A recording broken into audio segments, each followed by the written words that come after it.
Hello all, welcome to Finology Tamil. இன்றைக்கி நம்ம இந்த வீடியோவில் மியூச்சுவல் ஃபண்ட்ஸ் பற்றி தான் எக்ஸ்ப்ளோர் பண்ண போகிறோம். ஸோ இன்றைக்கி நம்ம பார்க்கக்கூடிய மியூச்சுவல் ஃபண்ட் வந்து நீங்கள் மாதம் மாதம் 10,000 அப்படின்னு ஒரு 10 இயர்ஸ் நீங்கள் போட்டிருந்தீங்கன்னா 10th இயர் எண்டிங்கில் உங்களுக்கு டோட்டலாக நீங்கள் 12 லட்சம் இன்வெஸ்ட் பண்ணியிருப்பீங்க. ஸோ அந்த 12 லட்சம் 56 லட்சமாக வந்தால் எப்படி இருக்கும்? ஸோ அப்படிப்பட்ட ஒரு மியூச்சுவல் ஃபண்ட் பற்றி தான் நம்ம இன்றைக்கி பார்க்க போகிறோம். அதை பற்றின ஃபண்டமெண்டல்ஸ் எல்லாத்தையும் பார்ப்போம். அண்ட் ஆல்சோ மினிமம் சிப் அமௌண்ட்லாம் என்ன, அவங்க எந்தெந்த மாதிரி செக்டார்ஸ்லலாம் இன்வெஸ்ட் பண்ணுறாங்க, அதுக்கப்புறம் அவங்க அதை விட்டு எக்ஸிட் ஆகச்சில் எப்படி என்னென்ன எக்ஸிட் லோட்லாம் இருக்குது அப்படின்றத பற்றி இந்த வீடியோவில் டீட்டெயில்டாக பார்க்க போகிறோம். ஸோ வீடியோவை ஸ்கிப் பண்ணாமல் பாருங்கள். வாங்க வீடியோக்குள்ளே போகலாம்.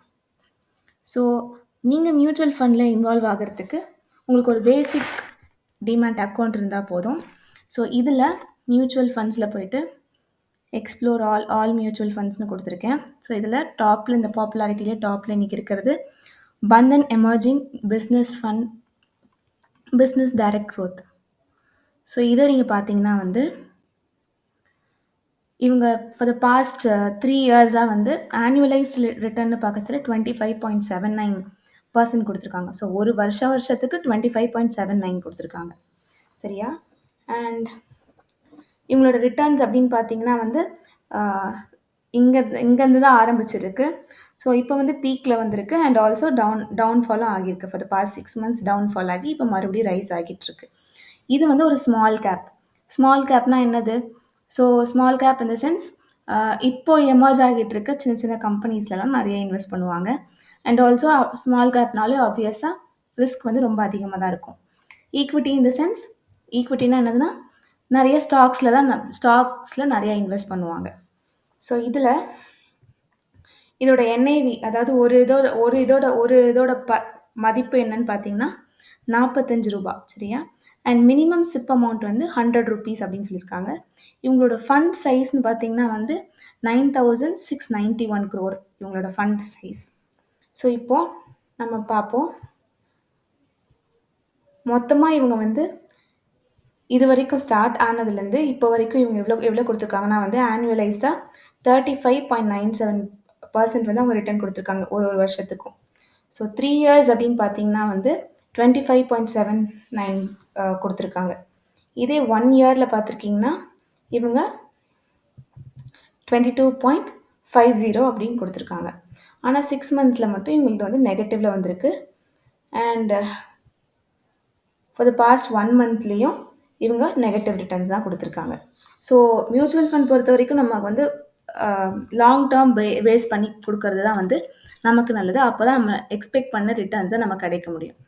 ஸோ இங்கே நீங்கள் பார்த்தீங்கன்னா இப்போ பாருங்களேன் 3 yearsல 25.79 கொடுத்துருக்காங்களா? ஸோ இதை நான் வந்து கேல்குலேட்டரில் நான் வந்து இப்போது இது உங்களுக்கு பண்ணி காட்ட போகிறேன். ஸோ இப்போ பார்த்தீங்கன்னா ஸோ நான் மாதம் வந்து 10,000 போடுறேன். சரியா?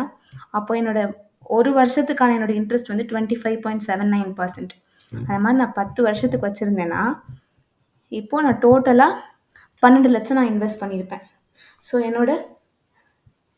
எனக்கு இன்ட்ரெஸ்ட் மட்டுமே என்னோட எக்ஸ்பெக்டட் ரிட்டர்ன்ஸ் மட்டுமே 44 lakhs வருது. ஸோ டோட்டலாக நான் இன்வெஸ்ட் பண்ணதும் எனக்கு வந்திருக்க ரிட்டர்ன்ஸும் சேர்த்து அரவுண்ட் 56 lakhs வந்து எனக்கு ரிட்டர்ன்ஸாக வருது. ஸோ இப்படி தான் நம்ம வந்து பார்த்து பண்ணணும். ஸோ இதே நீங்கள் ஒன் டைம் நீங்கள் பண்ணியிருக்கீங்கன்னு வச்சுக்கோங்களேன். ஒரே ஒரு வாட்டி மொத்தமாக வந்து ஒரு 1 லட்சம் கொடுத்துருக்கீங்க. அந்த 1 லட்சம் வந்து 3 yearsல எப்படி ஆகியிருக்குன்னு பார்த்தீங்கன்னா அப்படியே டபுள் ஆகியிருக்கு. ஸோ 1 லட்சம் அப்படின்றது 2 லட்சம் ஆகியிருக்கு. ஸோ சிப்புன்றது மினிமம் சிப்பு வந்து 100 ரூபான்னு கொடுத்துருக்காங்க. ஸோ 100 ரூபாலேருந்து நீங்கள் எவ்வளோ வேணாலும் பண்ணலாம். 100 ரூபா பண்ணலாம், 5,000 ரூபாய் பண்ணலாம். ஸோ இப்போ நீங்கள் 5,000 ரூபா இருங்க, நம்ம 10,000 போடுறேன். 10,000 போட்டிருக்கேன். 10,000னா 3 வருஷத்துக்கு 3,60,000. அப்போது அது அப்படியே டபுள் ஆகி 5,52,000 வந்து இந்த 3வது வருஷம் எண்டில் உங்களுக்கு கிடைக்கிது. ஸோ இதுதான் வந்து இவங்களோட ரிட்டர்ன்ஸ் அப்படின்னு பார்க்குறது. ஸோ லாங் டேர்மில் வச்சுருந்தீங்கன்னா உங்களுக்கு அதிகமாகவே கிடைக்குது. ஸோ இதில் நான் 10 yearsன்னு போட்டிருந்தேன்னா எனக்கு 56 லட்சம் கிடைக்குது. ஸோ இந்த நம்பர் ஆஃப் இயர்ஸ் நீங்கள் அதை எக்ஸ்டெண்ட் பண்ண உங்களுக்கு இன்னும் அதிகமாகவே கிடைக்கும். இவங்களோட ஹோல்டிங்ஸ் பார்த்தீங்கன்னா ஸ்மால் கேப் அப்படின்றதுனால நிறைய ஸ்மால் கேப் கம்பெனிஸ் வந்து இன்வால்வ் ஆகியிருக்கு. ஹோல்டிங்ஸ் 185 ஸ்டாக்ஸில் வந்து இவங்க ஸ்டாக்ஸ் வந்து நம்மளோட இன்வெஸ்ட்மெண்ட்டை வந்து அவங்க கொடுத்துருக்கு, ஸ்ப்ளிட் பண்ணி போட்டிருக்காங்க. ஸோ ஹோல்டிங் அனாலிசிஸ்ன்னு பார்த்தீங்கன்னா, ஈக்விட்டில தான் வந்து 90% வந்து ஈக்விட்டில தான் குடுத்துருக்காங்க. மீதி கேஷ் வந்து ஈக்விட்டினா என்னது? இந்த ஸ்டாக்ஸ் இந்த 185 ஸ்டாக்ஸ் தான் ஈக்விட்டில வரும். அண்ட் கேஷ்ன்னு பார்த்தீங்கன்னா 9.7% வச்சிருக்காங்க.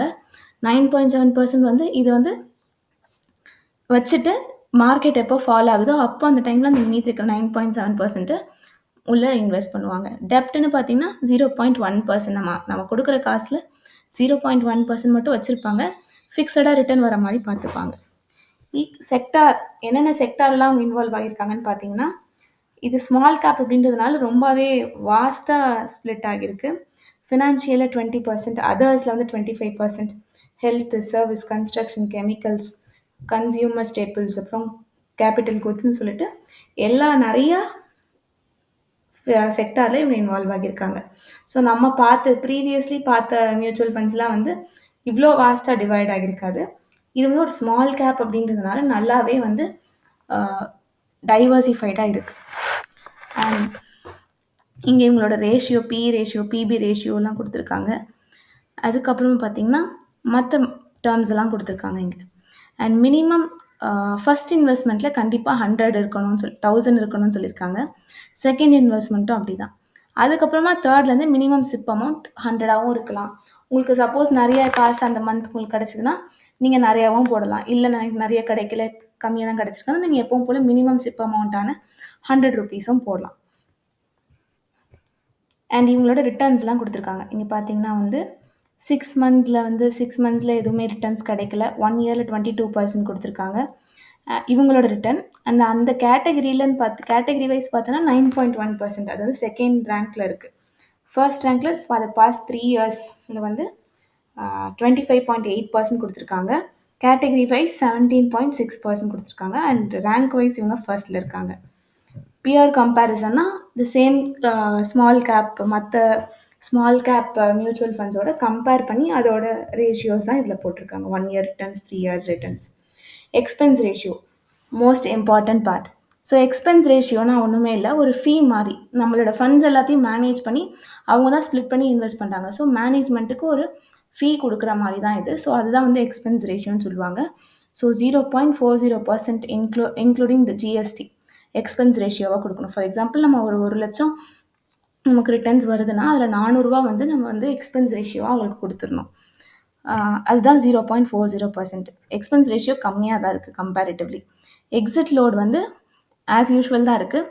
ஒரு வருஷத்துக்குள்ளே நீங்கள் எடுத்தீங்கன்னா 1% நீங்கள் வந்து 1% வந்து அவங்களுக்கு கொடுத்துடணும். அண்ட் ஸ்டாம்ப் டியூட்டின்னு பார்த்தீங்கன்னா வந்து 0.005% கொடுத்துருக்காங்க. டேக்ஸ்னு பார்த்தீங்கன்னா ஜென்ரலி இருக்க மாதிரி தான் வந்து நமக்கு நம்ம இன்வெஸ்ட் பண்ண அமௌண்ட் தவிர்த்து ரிட்டர்ன்ஸ் வரதுலேருந்து 20% கொடுக்கணும் 1 இயருக்கு உள்ளே எடுத்துட்டோன்னா. சப்போஸ் 1 இயருக்கு அப்புறமா எடுத்துட்டோன்னா வந்து நம்ம 12.5% ரிட்டர்ன் 12.5% வந்து நம்ம கொடுக்க வேண்டியதாக இருக்கும். அதில் ஃபஸ்ட்டு 1.25% வந்து 1.25 லேக் வந்து நம்ம டேக்ஸ் பே பண்ணாமலே எடுத்துக்கலாம். அதுக்கப்புறம் நம்ம எடுக்கக்கூடிய ஒரு காசுக்கும் நம்ம டேக்ஸ் பே பண்ணணும். அண்ட் ஃபண்ட் மேனேஜர்ஸ்னு பார்த்தீங்கன்னா அவங்களோட டீட்டெயில்ஸ்லாம் இங்கே கொடுத்துருக்காங்க. இப்போ நம்ம இந்த மியூச்சுவல் ஃபண்டோட இதுக்கு பேரலாக இருக்கிற ஸ்மால் கேப் மியூச்சுவல் ஃபண்டே வந்து நம்ம கம்பேர் பண்ணி பார்ப்போம். ஸோ இங்கே கம்பேர்னு இருக்குல்ல, ஸோ அதில் போய்ட்டு ஆட் அ மியூச்சுவல் ஃபண்ட்னு கொடுத்துட்டு இதில் நீங்கள் என்ன வேணாலும் ஆட் பண்ணிக்கலாம். நான் இன்றைக்கி அதே சேம் ஸ்மால் கேப் தான் எடுக்க போகிறேன்.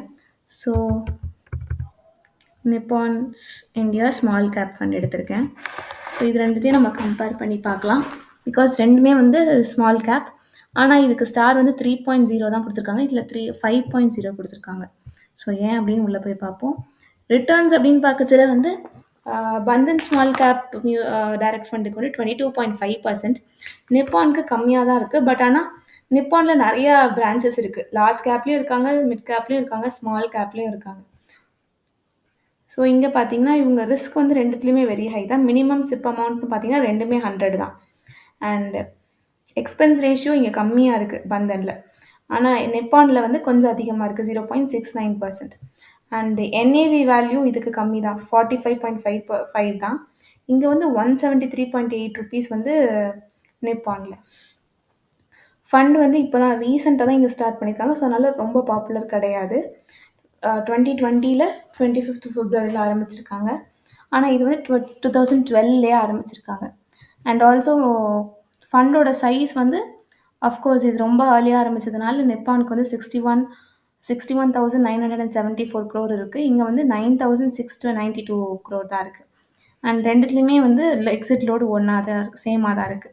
அண்ட் ரிட்டர்ன்ஸ்ன்னு பார்த்தீங்கன்னா, 1 இயர்ல வந்து அ பந்தன்ல 22.5%, இதே வந்து நிப்பான்ல 10.7% தான் குடுத்துருக்காங்க. 3 இயர்ஸ்ன்னு பார்த்தீங்கன்னா, 3 இயர்ஸ்ல 25.8%, இங்க 23.3%. அண்ட் இது இப்ப தான் ரீசென்ட்டா ஸ்டார்ட் ஆனதுனால, இதுக்கு கிடையாது. அண்ட் இதுல 5 இயர்ஸ்ல வந்து 31.2% குடுத்துருக்காங்க. அண்ட் இதுல இது அவங்களோட ப்ளஸ், மைனஸ், அட்வான்டேஜ், டிஸ்அட்வான்டேஜ் எல்லாம் ரேஷியோஸ்லாம் பண்ணியிருக்காங்க. அண்ட் இவங்க என்ன டாப் 10 ஹோல்டிங்ஸ்ன்னு பார்க்கறதுல அதையும் குடுத்துருக்காங்க கம்பேர் பண்ணி. அண்ட் ஃபண்ட் மேனேஜர் டீட்டெயில்ஸும் குடுத்துருக்காங்க. ஸோ இத நம்ம நீங்க எப்பவுமே இன்வெஸ்ட் பண்ணச்சுல, இது மட்டும் கிடையாது. மினிமம் ஒரு 10 மியூச்சுவல் ஃபண்ட்ஸாவது நீங்க நோட் பண்ணிட்டு, அதுல ஒண்ணொண்ணுத்தையும் கம்பேர் பண்ணிட்டு, ஒண்ணொண்ணுத்துலயும் இருக்கிற ப்ளஸ், மைனஸ் எல்லாத்தையும் நீங்க பார்த்துட்டு, அதுக்கப்புறமா நீங்க அதுல அந்த மியூச்சுவல் ஃபண்ட்ல நீங்க அப்ளை பண்ணலாம். ஸோ இது வந்து எந்த ஒரு பை ரெக்கமெண்டேஷனும் கிடையாது. ஸோ உங்களுக்கு அஃப்கோர்ஸ் சேவிங் எல்லாருக்குமே தேவை. ஸோ உங்களுக்கு எது பிடிச்சிருக்கோ, அத நீங்க அந்த ஃபண்டமெண்டல் அனாலிசிஸ் பண்ணிட்டு, நீங்க அந்த மியூச்சுவல் ஃபண்ட்ல இன்வால்வ் ஆகிக்கலாம். இந்த வீடியோ உங்களுக்கு பிடிச்சிருந்ததுன்னா, மறக்காம லைக் பண்ணுங்க, ஷேர் பண்ணுங்க. உங்களுக்கு ஏதாவது டவுட்ஸ் இருந்தா கமெண்ட்ஸ்ல சொல்லுங்க. ஃபார் மோர் வீடியோஸ் சேனல்ல இருக்க பிளேலிஸ்ட்ட செக் பண்ணிக்கோங்க. தேங்க்ஸ் ஃபார் வாட்சிங்.